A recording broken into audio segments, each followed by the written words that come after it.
চারা উৎপাদন করার জন্য রেডি কোকোপিট কিভাবে তৈরি করা হয় এটা সম্পর্কে আজকে আমি আপনাদের সঙ্গে মোটামুটি বিস্তারিত একটা আলোচনা করব। আজকে এখানে যে সারগুলো দেখতে পাচ্ছেন বর্তমান যেগুলো দেওয়া হচ্ছে এটা কিন্তু জৈব সার। এর নিচে যে সারটা আছে যেটা কালো সার, এটা হচ্ছে জৈব সার।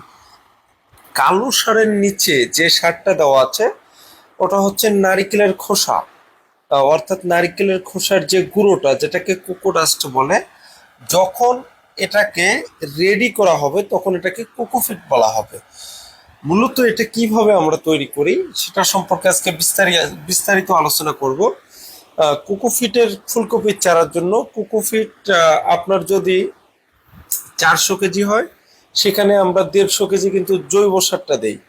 150 কেজি বা 160 কেজি পর্যন্ত আমরা জৈব সারটা দেই।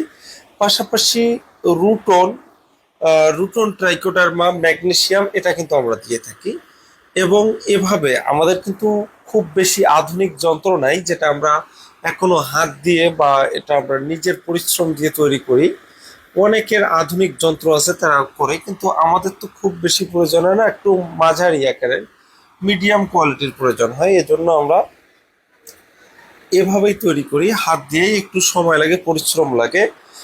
জৈব সার দেওয়া হয়ে গেলে আমরা কিন্তু নারকেলের খোসার সাথে এটাকে দেখেন যে এভাবে কিন্তু মিক্স করব কোদাল দিয়ে, এভাবে মিক্স করব, দেখা যাবে যে তাতে আমাদের কিন্তু সুন্দরভাবে কিন্তু এটা রেডি হয়ে যাবে। মূলত আমরা এটা তৈরি করতেছি ফুলকপির চারা তৈরি করার জন্য। এবং আমাদের যে কোকোপিটের যে মানটা হবে এটা আপনারা চাইলে এত সুন্দর কোয়ালিটির মানওয়ালা কোকোপিট আপনারা কিনতে পারবেন না।